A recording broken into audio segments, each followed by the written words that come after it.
여러분들은 동창회 다녀온 날 기분이 좋으십니까? 아니면 한숨만 나오십니까? 저는 평생 축의금 봉투 쓰는 걸 빠뜨린 적이 없는 사람이었습니다. 38년 직장 생활 동안 축의금 부의금으로만 한 해 평균 800만 원씩 썼고 20년을 합치면 1억 6천이 훌쩍 넘었습니다. 거기에 모임 회비와 골프 경비까지 더하면 3억을 가볍게 넘겼습니다. 그게 제 인맥 관리비였습니다.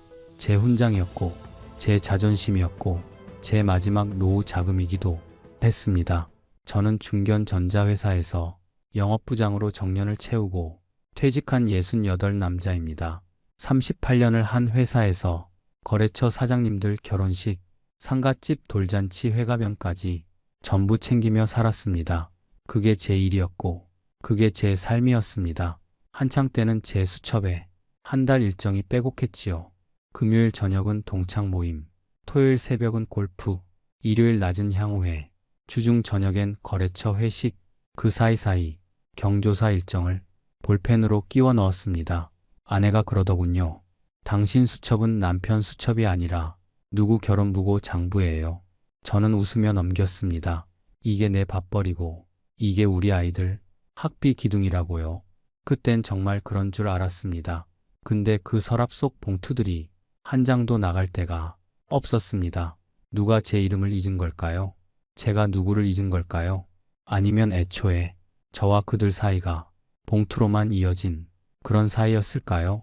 여러분 혹시 요즘 경조사 문자 받으시면 반가움보다 계산기부터 두드리지 않으십니까? 이번에 가면 다음엔 나한테도 와줄까? 그 생각이 드신다면요. 그건 여러분이 계산적이어서가 아닙니다. 오래오래 속아온 마음이 드디어 스스로를 지키기 시작한 겁니다. 오늘 이야기의 주인공은 1억 6천을 축의금으로 쓴 한 남자가 어느 날 봉투 서랍을 통째로 비우고 자기 아침 밥상을 다시 차리게 되는 그 조용한 변화에 대한 기록입니다. 68에 이르러서야 저는 알게 됐습니다. 사람 수를 줄이는 건 인생을 줄이는 게 아니라 인생을 되찾는 일이라는 걸요. 부디 편한 마음으로 끝까지 들어주시면 감사하겠습니다. 제 양복 안주머니에는 항상 수첩 2권이 들어있었습니다. 한 권은 거래처 수첩, 한 권은 경조사 수첩이었습니다. 둘 중 어느 하나라도 빠뜨리고 집을 나서면 그날은 하루 종일 불안했습니다. 68인 지금도 서랍 깊은 곳을 뒤지면 그 수첩 2권이 나옵니다. 표지가 반들반들하게 달아 있습니다. 38년을 제 안주머니에서 제 심장 가까이 붙어있던 물건들입니다. 저는 이름이 서정규고요. 68배 중견 전자회사에서 영업부장으로 은퇴한 평범한 직장인입니다. 평범하다고 말씀드렸지만 한창 잘 나갈 때는 평범하지 않았습니다. 저희 회사는 백색가전, 도매 유통을 하던 곳이었는데 제가 맡았던 수도권 라인이 회사 전체 매출이 3분의 1을 넘게 차지했습니다. 그래서 연말 시상식에서 트로피를 받는 게 제 일상이었습니다. 그런데 그 실적이 어디서 나왔냐고 물으신다며 저는 주저없이 말씀드립니다. 사람에게서 나왔다고요. 거래처 사장님이 딸 시집 보내면 전날 밤 꽃다발을 준비해 새벽 예식장에 직접 갔고요. 사장님 부친상 당하시면 3일 내내 퇴근하고 빈소에 가서 절을 올렸습니다. 돌잔치, 회가변, 칠수년 안 빠지고 다녔습니다.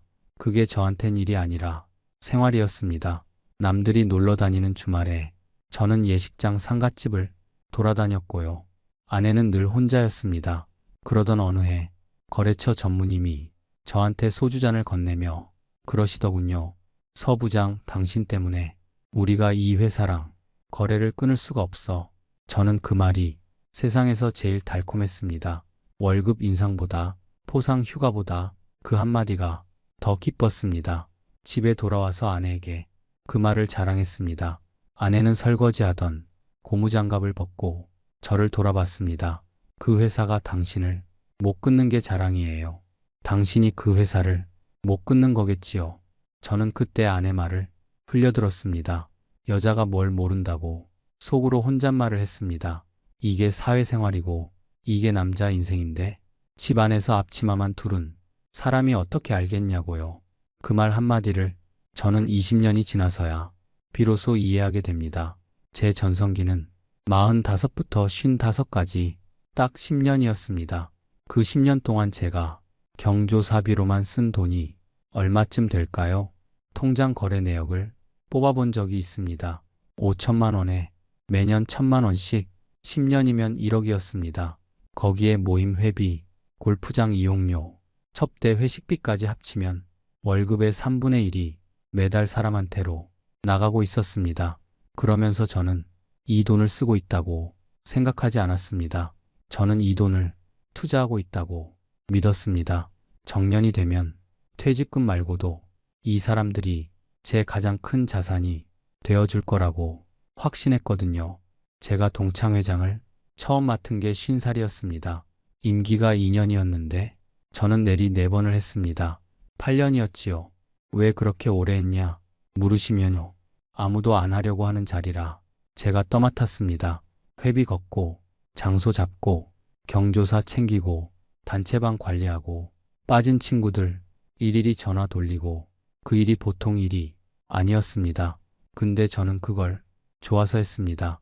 제가 가운데 앉아 있으면 친구들이 제 이름을 불러줬거든요. 정규야, 정규야. 저는 그 호칭이 세상에서 제일 편했습니다. 회사에서는 부장님이었고 집에서는 아빠였는데 동창회에선 그냥 정규였으니까요. 그때 제 핸드폰 연락처는 이미 700명을 넘었고 퇴직 즈음엔 900명에 가까워졌습니다. 그 숫자를 저는 한 달에 한 번씩 확인하며 흐뭇해했습니다. 여러분 혹시 핸드폰 연락처에 몇 명의 이름이 저장되어 있으십니까? 그 중에 지금 당장 아픈 곳이 생겨서 병원까지 태워다 달라 부탁할 수 있는 사람이 몇 명이나 되십니까? 68 지금의 저라면요. 900명 중에 3명 꼽기가 어렵습니다. 3명도 많은 편일 겁니다. 그런데 49의 저라면요. 900명 다 태워줄 거라고 진심으로 믿었습니다.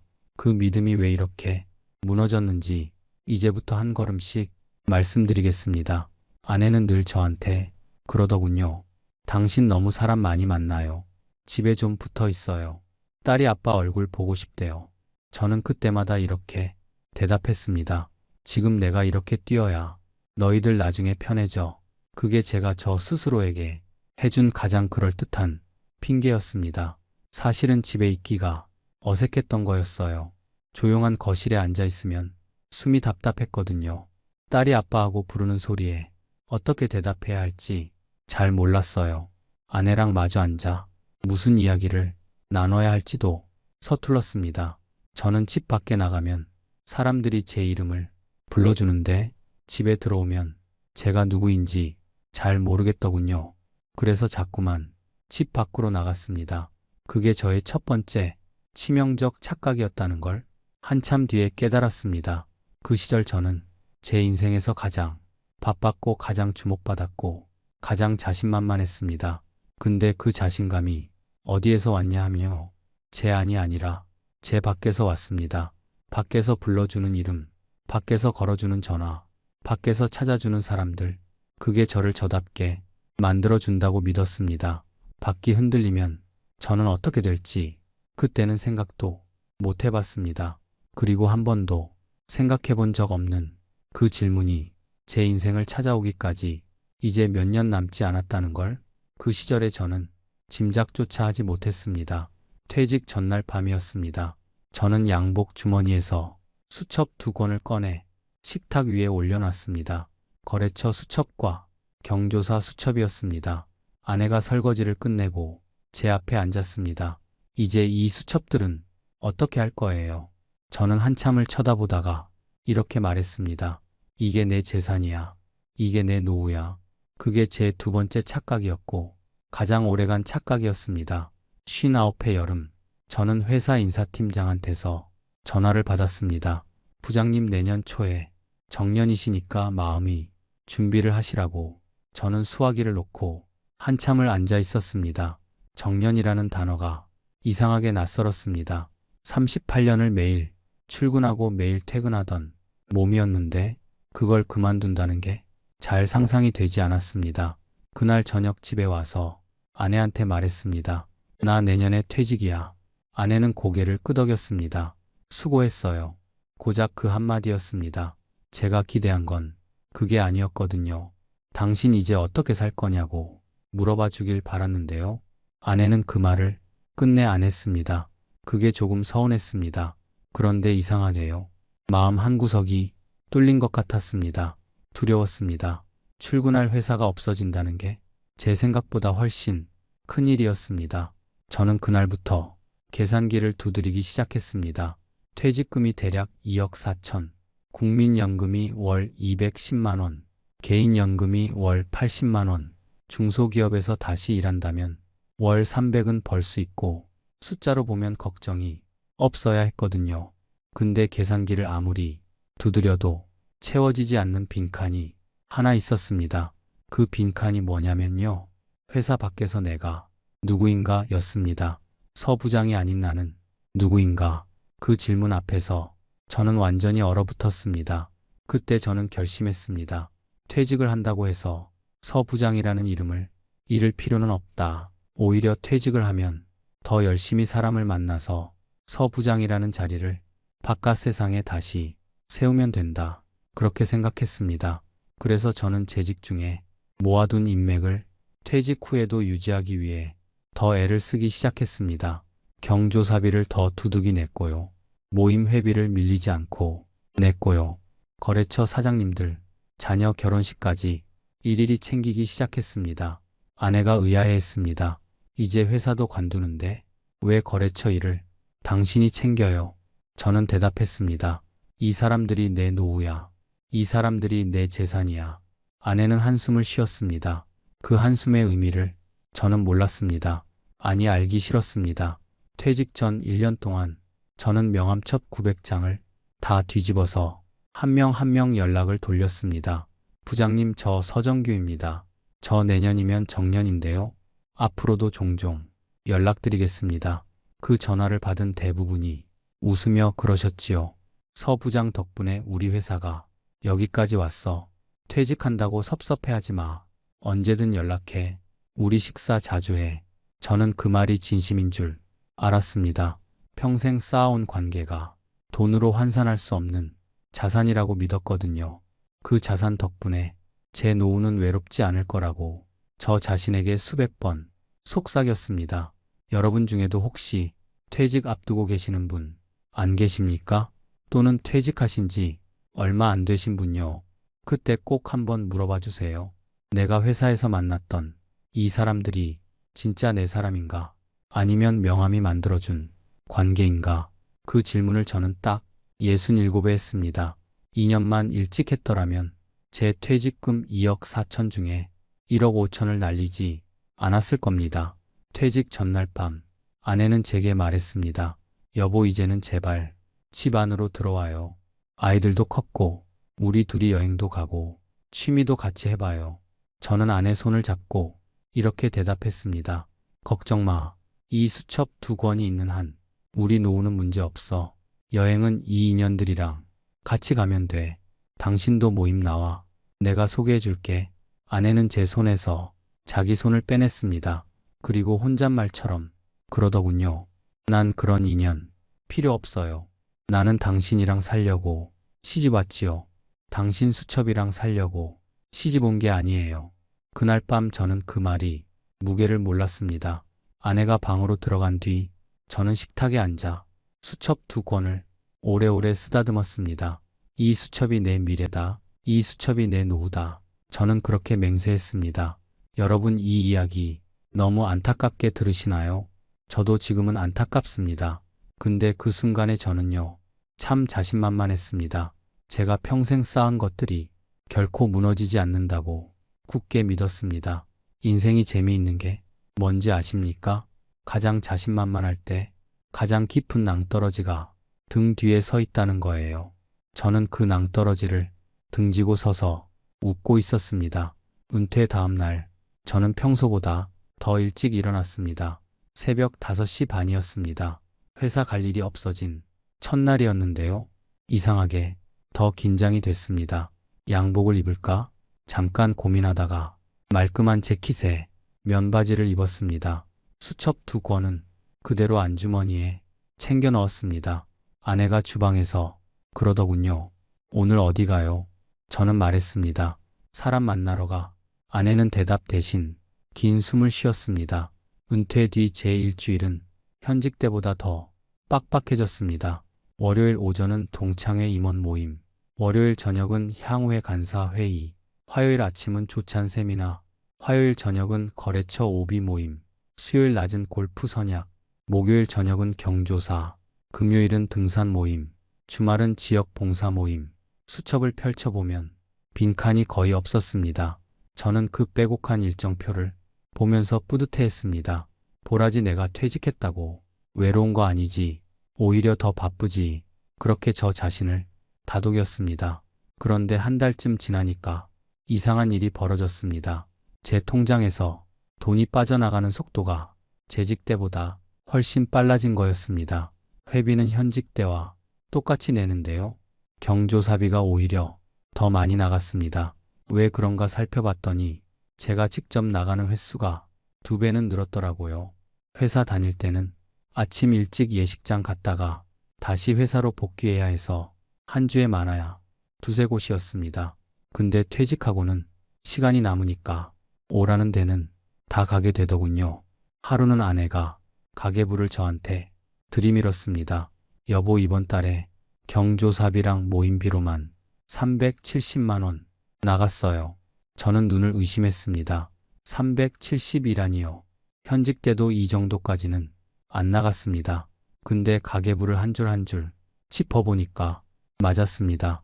축의금이 12건, 부의금이 6건, 회비가 5곳, 골프 경비가 3번, 첩대가 2회, 다 합치니 정확히 370이었습니다. 아내가 말했습니다. 여보, 우리 월 수입이 연금 합쳐서 300이에요. 370이 나갔어요. 이러면 퇴직금이 금방 녹아요. 저는 잠시 말문이 막혔습니다. 그런데 이내 정신을 차리고 변명을 했습니다. 첫 달이라 그래. 은퇴 인사 다니느라 특별히 많이 나갔어. 다음 달부터는 줄어들 거야. 근데 다음 달에도 비슷했습니다. 그 다음 달에도요. 평균 280만 원씩 사람한테 나가고 있었습니다. 연금 290으로는 간신히 관리비와 생활비를 메우는 수준이었고 부족한 만큼은 퇴직금에서 꺼내 쓰고 있었습니다. 아내가 다시 말했습니다. 여보, 이러면 5년이면 퇴직금 다 녹아요. 계산해 보세요. 저는 계산기를 두드려 봤습니다. 아내 말이 맞았습니다. 이대로라면 65쯤이면 퇴직금 바닥이 보일 거고 68쯤이면 완전히 사라질 수 있었습니다. 여기서 현명한 사람이라면 그때 멈췄어야 합니다. 근데 저는 멈추지 못했습니다. 왜 그랬을까요? 멈추면 저 자신이 사라질 것 같았기 때문입니다. 모임 안 나가면 저를 기억해 줄 사람이 없을 것 같았거든요. 경조사 안 가면 저만 뒤처질 것 같았거든요. 그 공포가 제 통장 잔고보다 훨씬 컸습니다. 그래서 저는 그 공포를 외면하기로 했습니다. 아내가 제일 많이 한 말이 뭐였는지 아십니까? 여보, 당신 좀 쉬세요. 였습니다. 쉬라는데 저는 쉬는 법을 몰랐습니다. 38년을 쉼없이 뛰어온 몸이 쉬라고 하니까 불안해서 견딜 수가 없었거든요. 그래서 쉬라는 말이 잔소리로 들렸습니다. 왜 저렇게 쉬라고만 할까? 내가 이 나이에 쉬면 뭐하나? 오히려 더 뛰어야 사람 구실하지. 그렇게 생각했습니다. 지금 돌이켜보면 그 말이 잔소리가 아니었습니다. 그게 아내가 저를 지키려고 던진 마지막 구명조끼였습니다. 근데 저는 그 구명조끼를 매번 뿌리치고 더 깊은 물속으로 들어갔습니다. 은퇴 석 달이 지난 어느 날 거래처 김 사장님한테서 전화가 왔습니다. 서 부장 잘 지내지? 우리 회사 기념 행사가 있는데 한번 와주게. 저는 당연히 갔습니다. 넥타이 매고 꽃다발 들고 경비 들여 고급 양주 한 병 사서 갔습니다. 행사장에서 사장님은 저를 반갑게 맞아줬고요. 사진도 같이 찍었습니다. 근데 집에 오면서 이상한 기분이 들었습니다. 사장님이 저를 부장님이라고 부르지 않고요. 그냥 서 선생이라고 부르더군요. 그게 아주 작은 차이인데 제 마음에 작은 돌이 되어 내려앉았습니다. 부장님이 아닌 서 선생. 저는 그날 밤 늦도록 그 호칭을 곱씹었습니다. 은퇴는 직장을 떠나는 일이 아닙니다. 호칭을 잃는 일입니다. 그리고 호칭을 잃는 건요. 세상에서 자기 자리가 하나 사라지는 일과 똑같습니다. 저는 그 사실을 그때는 인정하기 싫었습니다. 그래서 호칭을 되찾으려고 더 뛰었습니다. 더 많은 모임, 더 많은 경조사, 더 많은 술자리, 그 발버둥이 어디로 저를 데려갈지 그때는 정말 몰랐습니다. 한 가지만은 분명했습니다. 제 퇴직금은 매달 제가 눈치채지 못하는 속도로 사람들 사이로 흩어지고 있었습니다. 그리고 그 흩어지는 돈을 저는 투자라고 끝까지 부르고 있었습니다. 그날은 비가 왔습니다. 61살 가을이었습니다. 오랜 친구 하나가 저를 찾아왔습니다. 저하고 고등학교 때부터 30년 넘게 붙어 다닌 친구였습니다. 이름을 그냥 민철이라고 부르겠습니다. 민철이는 자리에 앉자마자 소주잔부터 비웠습니다. 얼굴이 안 좋았습니다. 정규야, 나 좀 살려줘. 사연은 이랬습니다. 민철이가 5년 전에 퇴직하고 작은 인쇄소를 차렸는데요. 거래처 한 곳이 부도가 났답니다. 그 여파로 본인 회사 자금 사정이 나빠졌고 은행 신규 대출이 막혔다고요. 그때 민철이가 저한테 내민 건 서류 한 장이었습니다. 연대 보증 계약서. 은행에서 추가 대출을 받으려면 보증인이 필요하다고 했습니다. 금액은 1억이었습니다. 민철이가 말했습니다. 정규야, 30년 친구다. 딱 6개월만 버티면 거래처 부도움이 현금화된다. 그때까지만 이름 한번 빌려줘. 저는 잠깐 망설였습니다. 보증이라는 두 글자가 얼마나 위험한지 저도 모르는 건 아니었습니다. 저희 아버지도 한때 친구 보증 섰다가 집 한 채를 날린 경험이 있는 집안이었거든요. 그래서 어머니는 생전에 제게 입버릇처럼 말씀하셨습니다. 정규야, 절대 남의 보증은 서지 마라.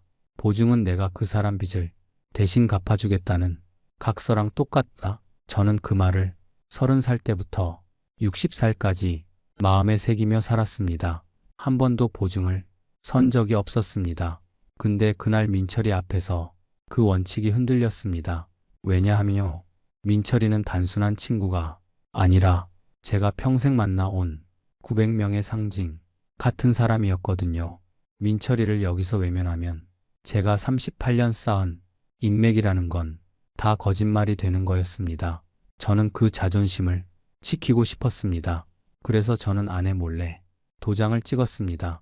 집에 와서 아내한테 말했습니다. 여보, 민철이가 좀 어려워서 내가 도장 찍어줬어. 6개월이면 해결돼. 아내는 책을 읽다 말고 안경을 벗었습니다. 여보, 지금 뭐라고 했어요? 도장을 찍었다고요. 얼마요? 1억. 아내 손이 떨렸습니다. 여보, 당신 어머니 유언이 뭐였지요? 절대 보증 서지 말라셨잖아요. 저는 고개를 돌렸습니다. 친구잖아. 30년 친구. 아내는 그 자리에서 일어나 안방으로 들어갔습니다. 그리고 사흘 동안 저와 말을 섞지 않았습니다. 6개월이 지났습니다. 민철이는 약속을 지키지 않았습니다.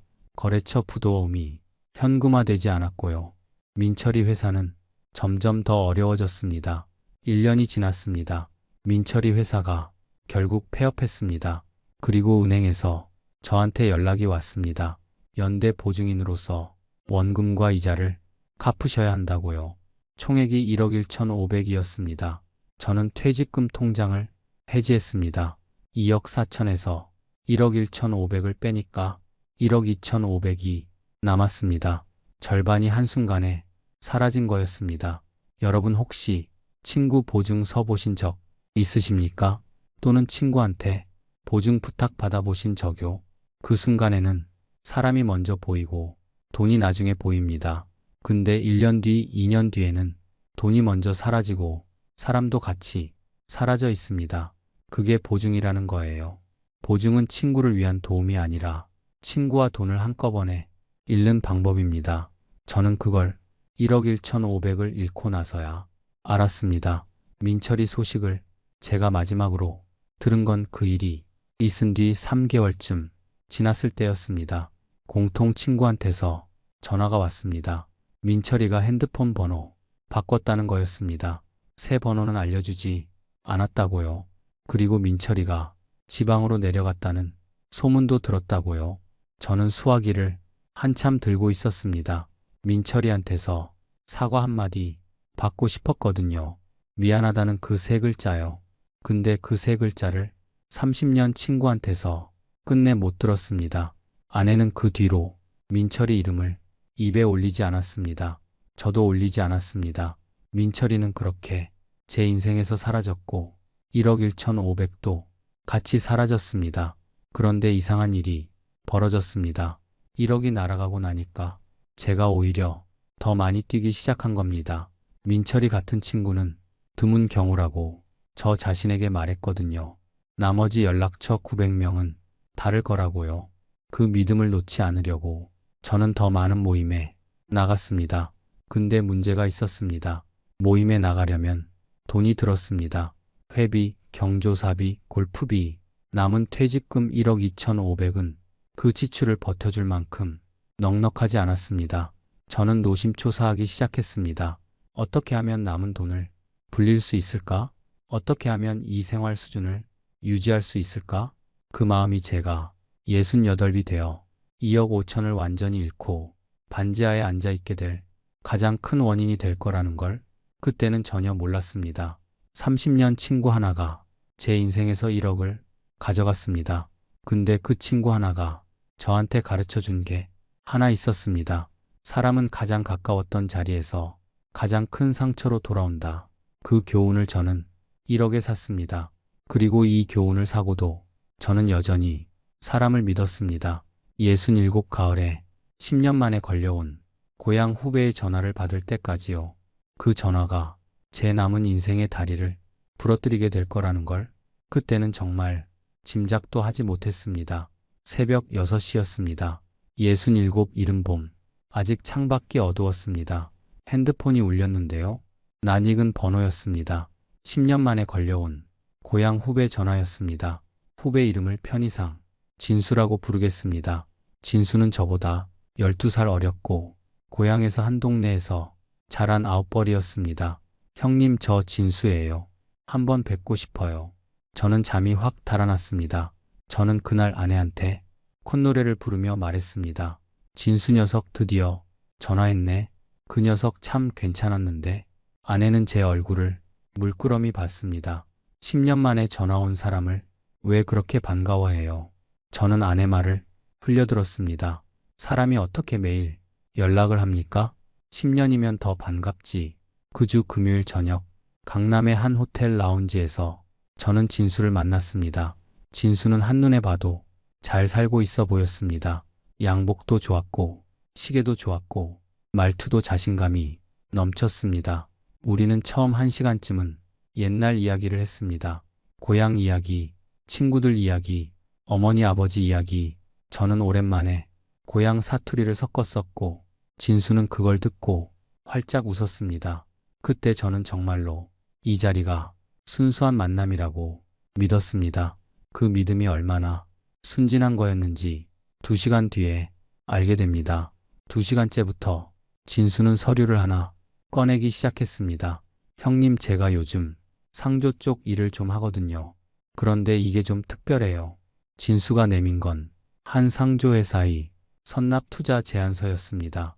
그냥 장례비를 미리 내두는 보통 상조가 아니라 그 돈을 회사가 운용해서 이자까지 돌려준다는 복합 상품이었습니다. 1억 5천을 넣으면 5년 뒤에 원금 1억 5천에 이자 3천만 원이 붙어 1억 8천으로 돌려준다. 심지어 내 장례비 2천만 원은 따로 보장된다. 진수가 말했습니다. 형님, 이건 저희 회사 VIP들만 들어가는 자리예요. 일반 영업사원은 이 상품 팔지도 않아요. 형님께만 특별히 드리는 겁니다. 저는 그 말이 민철이 생각나서 잠깐 멈칫했습니다. 그런데 진수는 민철이랑 달랐습니다. 민철이는 저한테 도움을 청했지만 진수는 저한테 기회를 제공한다고 했거든요. 제가 부탁을 받는 쪽이 아니라 초청을 받는 쪽이었습니다. 집에 와서 아내한테 그 이야기를 했습니다.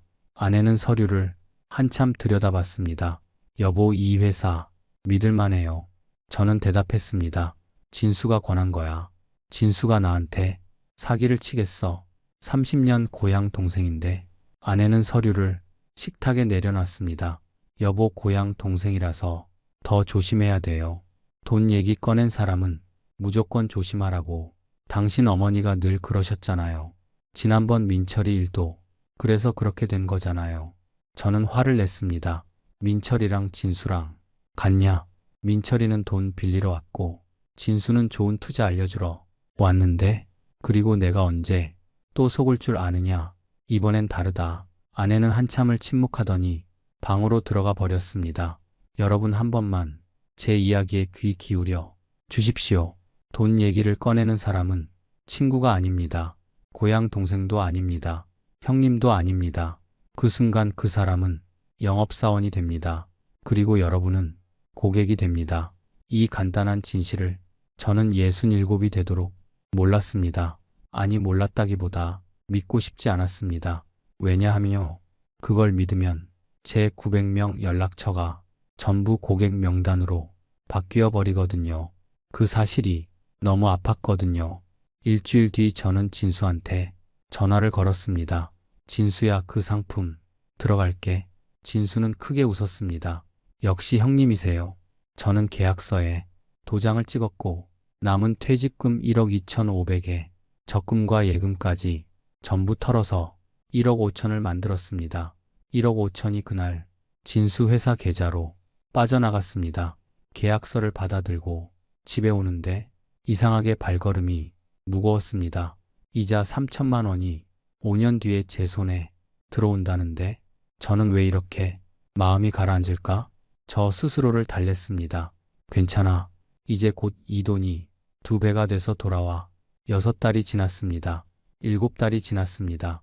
1년이 지나갔습니다. 처음에는 매달 이자 비슷한 금액이 제 통장으로 들어왔습니다. 얼마 안 되는 금액이었지만 저는 그걸 보면서 역시 진수는 다르다 흐뭇해했습니다. 그런데 10달째부터 그 입금이 멈췄습니다. 저는 진수한테 전화를 걸었습니다. 진수는 괜찮다고 했습니다. 회사 내부 사정으로 잠깐 지연되는 거고 다음 달에 한꺼번에 들어올 거라고요. 근데 다음 달에도 들어오지 않았습니다. 그 다음 달에도요.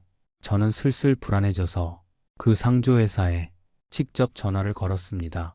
본사 번호가 먹통이었습니다. 그날 저녁 뉴스에 그 상조회사 이름이 나왔습니다. 경영진이 회사 돈을 빼돌려 잠적했다고요. 피해자가 수천 명이고 피해 금액이 수백억이라고요. 그 수천 명 중 한 명이 저였고 그 수백억 중에 1억 5천이 제 돈이었습니다. 그날 밤 저는 아내한테 말을 꺼낼 용기가 없었습니다.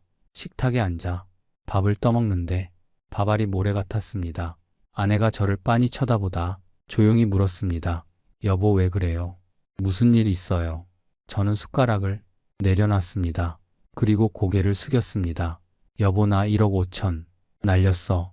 그 말을 꺼내는데 목구멍이 막혀서 소리가 잘 안 나왔습니다. 아내는 한참을 말없이 저를 쳐다봤습니다. 그리고 조용히 자리에서 일어났습니다. 그날 밤 아내는 안방문을 잠갔습니다. 이번 장은 제 인생에서 가장 아프게 이야기하는 대목입니다. 여러분, 조금 천천히 들어주시면 고맙겠습니다. 1억 5천을 잃고 일주일이 지났습니다. 저는 아침에 일어나다가 가슴을 움켜쥐었습니다. 왼쪽 어깨부터 턱까지 벼락이 지나가는 것 같은 통증이었습니다. 저는 그 자리에 주저앉았습니다. 아내가 뛰어와서 저를 부축했고 앰뷸런스를 불렀고 저는 그대로 응급실로 실려갔습니다. 심근경색이었습니다. 수술이 한밤중에 끝났고 저는 중환자실에서 이틀을 보낸 뒤 일반 병실로 옮겨졌습니다. 눈을 떴을 때 처음 본 건 하얀 천장이었습니다. 그 천장이 왜 그렇게 넓어 보이던지요. 침대 옆에 아내가 앉아 제 손을 잡고 있었습니다. 눈이 퉁퉁 부어 있었습니다. 제가 정신을 차린 걸 보고 아내는 다시 눈물을 쏟았습니다. 여보, 다들 걱정 많이 해요. 당신 핸드폰에 전화가 엄청 많이 왔어요. 저는 고개를 끄덕였습니다. 그래, 그렇겠지. 내가 아픈 거 알만한 사람은 다 알 거야. 아내가 그러더군요. 전화는 사실 많이 안 왔어요. 여보, 정신 좀 차리고 들으세요. 당신 핸드폰에 부재중 전화가 3통이에요. 첫째 딸, 둘째 아들, 회사 후배 박 차장. 그게 전부예요. 저는 고개를 돌려 머리맡에 핸드폰을 쳐다봤습니다. 아내가 핸드폰을 켰습니다. 부재중 통화 3건, 문자 5건, 문자 중에 친구나 거래처 이름은 하나도 없었습니다. 저는 눈을 감았습니다. 아내가 이어서 말했습니다. 여보, 내가 당신 동창회 단톡방에 들어가 봤어요. 당신이 응급실 갔다는 거 내가 올렸어요. 읽음 숫자는 거의 다 올라갔는데 탑장은 2명이었어요. 한 명은 병문안 오겠다 했는데 아직 안 왔고요. 한 명은 몸조리 잘하라고 짧게 쓰고 말았어요. 저는 눈물이 났습니다. 50대 이후로 처음 흘린 눈물이었습니다. 아내는 제 손을 잡고 같이 울었습니다. 여보, 당신 그동안 그 사람들한테 경조사비 얼마 썼어요? 저는 고개를 저었습니다. 1억 6천. 딱 그 숫자만 입에서 나왔습니다. 병실에 누워있는 일주일 동안 저는 제 인생 38년을 머릿속에서 천천히 되감기했습니다. 한 해 800만 원씩 20년을 썼으니 축의금 부의금으로만 1억 6천, 모임 회비가 20년이면 5천, 골프 경비가 20년이면 4천, 첩대 회식비가 20년이면 8천, 다 합치니 정확하지는 않지만 3억 가까이였습니다. 그런데요, 제가 병실에 누워있을 때 찾아온 사람이 가족 빼고 2명이었습니다. 3억이면요. 여러분, 서울 외곽의 작은 아파트 한 채 값입니다. 그 돈을 저는 사람한테 썼습니다. 그런데 제가 누웠을 때 문을 두드린 건 2명이었습니다. 1인당 얼마 꼴인가? 제가 한번 계산기를 두드려 봤습니다. 2명이 한 명당 1억 5천씩 1억 5천을 쓰고서야 한 명의 사람이 제 병실에 왔다는 계산이 나왔습니다. 말이 되는 계산입니까? 안 됩니다. 그게 제가 병실 천장 아래서 마주한 아주 서늘한 진실이었습니다. 이제 대화 한 토막만 들려드리겠습니다. 퇴원하기 전날 밤 아내가 제 침대 옆에 앉아서 조용히 말했습니다. 여보, 이제 돌아가면 우리 어떻게 살아요? 저는 눈을 감은 채로 물었습니다. 통장에 얼마나 남았어? 3천이요. 퇴직금 2억 4천에서 보증으로 1억 1천5백, 투자 사기로 1억 5천, 그리고 병원비까지 3천이 남았어요. 저는 천장을 보며 조그맣게 말했습니다. 3천으로 얼마나 버틸 수 있을까? 아내는 대답하지 않았습니다. 한참 뒤에 아내가 한숨처럼 말했습니다. 지금 살고 있는 아파트 팔아야 돼요, 여보. 저는 아내 손을 더 꼭 잡았습니다. 잡은 손이 떨렸습니다. 누구 손이 떨린 건지 그때는 알 수가 없었습니다. 퇴원하고 집으로 돌아온 날, 저는 현관에 서서 거실을 오래 쳐다봤습니다. 25년을 살아온 중대형 아파트였습니다. 아내가 시집 올 때 저와 약속한 집이었습니다. 여보, 이 집은 놓지 말자고 수십 번 말했던 그 집이었습니다. 근데 그 집을 팔아야 한다는 거예요. 그것도 제가 사람한테 다 써버린 돈 때문에요. 저는 소파에 앉아 한참을 울었습니다. 환갑이 넘은 남자가 거실 소파에서 어깨를 들썩이며 우는 거 상상이 되십니까? 저는 그날 울면서 제 인생에서 처음으로 이런 질문을 던졌습니다. 정규야, 너는 지난 40년 누구를 위해 산 거니? 여러분, 이 장은 제 인생의 가장 밑바닥 장면이었습니다. 그러나 이야기는 여기서 끝나지 않습니다. 사람은 누구나 가장 밑바닥에서 비로소 진짜 자기 자신을 만나게 된다고 누군가 그러더군요. 저도 그 자리에서 진짜 저를 만났습니다. 그 만남이 얼마나 낯설고 얼마나 두려웠는지, 그리고 그 뒤에 어떤 결단을 내렸는지 다음 장에서 천천히 말씀드리겠습니다. 집을 부동산에 내놓은 건 퇴원하고 한 달이 지나서였습니다. 25년을 살던 곳을 떠난다는 게 생각보다 훨씬 많이 아팠습니다. 집은 생각보다 빨리 팔렸습니다. 시세보다 2천만 원 낮게 내놨거든요. 저희는 그 돈으로 빚을 정리하고 남은 돈으로 서울 외곽에 반지하 원룸을 얻었습니다. 보증금 2천에 월세 40이었습니다. 이사 가는 날 제가 제일 먼저 한 일은 이삿짐 싸는 게 아니었습니다. 핸드폰 연락처를 정리하는 일이었습니다. 저는 식탁에 앉아서 핸드폰을 열었습니다. 연락처 900명, 한 명 한 명 이름을 쭉 내렸습니다.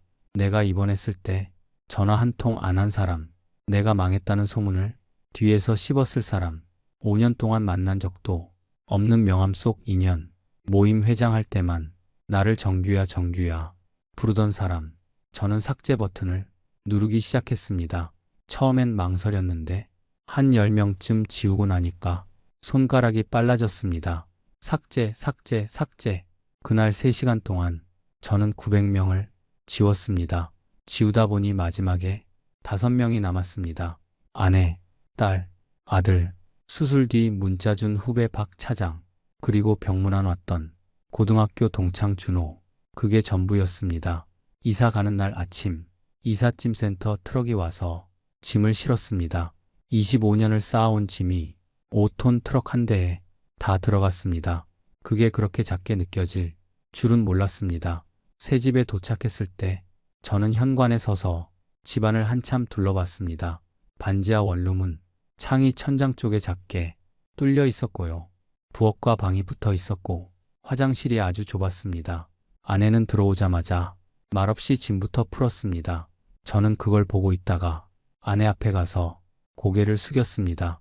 여보 미안해. 아내는 제 얼굴을 보지 않고 말했습니다. 여보 이제 그 말 그만해요. 앞으로 어떻게 살지 같이 생각해봐요. 아내가 그 말을 해주는데 제 눈물이 터졌습니다. 38년을 같이 산 아내가 제가 전 재산을 날리고 집까지 팔아먹었는데도 저한테 욕 한마디 하지 않고 앞으로 어떻게 살지 같이 생각해보자고 했거든요. 아내가 저한테 제일 큰 사람이라는 걸 저는 68배 겨우 알았습니다. 아내는 제가 38년간 바깥 사람들한테 쏟았던 그 시간과 돈을 묵묵히 견뎌낸 사람이었습니다. 그리고 아무것도 남지 않은 저한테 마지막까지 남아있는 유일한 사람이었습니다. 여러분 혹시 평생 가장 많이 돈을 썼고 가장 많이 시간을 쏟은 사람이 정작 내가 아플 때 옆에 없었다는 걸 뒤늦게 깨달으신 적 있으십니까? 그 깨달음은요, 참 아프고 서늘합니다. 근데 그 깨달음 뒤에 반드시 한 가지가 따라옵니다. 내가 그 사람들한테 쏟느라 정작 놓친 사람이 누구였는지 비로소 보이기 시작한다는 거예요. 저는 반지하로 이사 온 뒤 일주일 동안 밖에 한 번도 안 나갔습니다. 누구를 만나는 게 두려웠던 게 아닙니다. 밖에서 나를 불러줄 사람이 이제 없다는 사실을 마주할 용기가 없었던 겁니다. 그 대신 저는 집안에서 이상한 일을 했습니다. 아내가 밥을 짓고 있으면 옆에서 지켜봤습니다. 아내가 청소를 하면 걸레를 대신 잡아봤습니다. 아내가 시장에 간다 하면 따라 나섰습니다. 아내가 처음엔 어색해했습니다. 여보 그냥 쉬세요. 저는 고개를 저었습니다. 이제 쉬기 싫어. 당신이랑 같이 밥 해 먹고 청소하고 장 보고 싶어. 아내가 저를 물끄러미 쳐다봤습니다. 그리고 조그맣게 웃었습니다. 그 웃음이 제가 38년 만에 처음 본 아내의 진짜 웃음이었습니다. 반지하에 이사 온 지 2달쯤 됐을 때 저는 동네 경비원 일을 시작했습니다. 오피스텔 야간 경비였는데요. 월급이 200만 원이었습니다. 예전 부장 시절 월급이 5분의 1도 안 됐습니다. 첫 출근하는 날 경비복을 입으면서 이상한 기분이 들었습니다. 부끄럽기도 하고 가볍기도 하고 홀가분하기도 했습니다. 양복과 수첩 2권을 한꺼번에 벗어놓은 기분이었거든요. 현관문을 나서는 저한테 아내가 말했습니다. 여보 잘 다녀와요. 저는 고개를 끄덕였습니다. 그리고 계단을 올라가면서 문득 이런 생각을 했습니다. 정규야 너 68배. 진짜 처음으로 너답게 출근하고 있다. 예전 출근은 서 부장으로 가는 출근이었고 오늘 출근은 서정규로 가는 출근이다. 그날 밤 경비 부스에서 저는 오래간만에 수첩 2권을 꺼내봤습니다. 38년간 제 안주머니에서 제 심장 곁을 지키던 그 수첩들이었습니다. 저는 그 수첩을 천천히 넘겼습니다. 그리고 마지막 장을 넘긴 뒤 조용히 쓰레기통에 집어넣었습니다. 25년을 살던 집을 놓을 때보다 그 순간이 훨씬 가벼웠습니다. 그게 제 인생이 진짜 귀환이었습니다. 바깥 세상에서 집 안으로 돌아온 귀환이자 900명에게서 5명에게로 돌아온 귀환이었습니다. 반지하 원룸에서 맞는 아침 6시는 예전과 많이 달랐습니다. 창이 천장 쪽에 작아서 햇살 한 줄기가 벽에 길게 떨어졌습니다. 저는 그 빛 한 줄기를 한참 쳐다보다가 이런 생각을 했습니다. 정규야, 아침이 이렇게 예뻤던 적이 있었니? 68봄부터 제 하루는 단순해졌습니다. 밤 경비 일을 끝내고 새벽 6시에 퇴근하고요. 집에 와서 아내가 차려놓은 아침을 먹습니다. 김치찌개에 계란부침에 쌀밥 한 공기. 그게 전부인데요. 저는 이게 평생 먹은 밥 중에 제일 맛있습니다. 아침 먹고 2시간 자고 일어나면 동네 공원을 한 바퀴 돕니다. 거기서 비슷한 어르신들 몇 분을 만나서 가벼운 인사를 나눕니다. 이름도 모릅니다. 그냥 안녕하세요. 날씨 좋네요. 그 정도입니다. 점심은 아내와 같이 먹고요. 오후에는 동네 도서관에 갑니다. 거기서 책을 한두 시간 읽다 옵니다. 저녁은 근처 반찬 가게에서 반찬 2가지 사와서 아내랑 같이 차려 먹습니다. 주말에는 큰딸네 집에 가서 손주를 봅니다. 손주가 저한테 하부지 하부지 하고 부릅니다. 저는 그 호칭이 세상에서 제일 따뜻합니다. 동창회장 호칭은 이제 하나도 생각이 안 납니다. 한 달에 한 번은 고등학교 동창 준호랑 만납니다. 병문안 왔던 그 친구요. 준호는 저한테 돈 얘기를 한 번도 꺼낸 적이 없는 친구입니다. 우리는 포장마차에서 국수 한 그릇 놓고 2시간쯤 이야기합니다. 모임이 아니라 친구가 거기 있었습니다. 어느 토요일이었습니다. 손주를 데리고 공원을 산책하는데요. 손주가 그러더군요. 하부지 옛날에는 하부지도 회사 다녔어. 저는 고개를 끄덕였습니다. 응, 다녔어. 거기서 무슨 일 했어? 물건 파는 일 했지. 하부지 인기 많았어. 저는 조금 웃었습니다. 응, 인기 많았지. 사람이 많이 따라다녔지. 지금은 왜 안 따라다녀? 지금은 안 따라다녀도 하부지가 훨씬 행복해. 손주가 그 말에 고개를 갸웃했습니다. 왜? 왜냐하면 진짜 따라다녀야 할 사람은 몇 명밖에 없거든. 저기 저 할머니하고 저기 내 엄마하고 너하고 내 동생하고 그 정도만 있으면 하부지는 충분해. 손주가 저한테 웃어줬습니다. 그 웃음이 저한테는 900명의 박수 소리보다 훨씬 컸습니다. 여러분, 저는 지금 68입니다. 2억 5천을 날렸고 집을 팔았고 반지하에 살고 야간 경비 일을 합니다. 통장 잔고는 늘 얼마 남아있지 않습니다. 근데 이상하게요. 저는 지금이 제 인생에서 제일 편안합니다.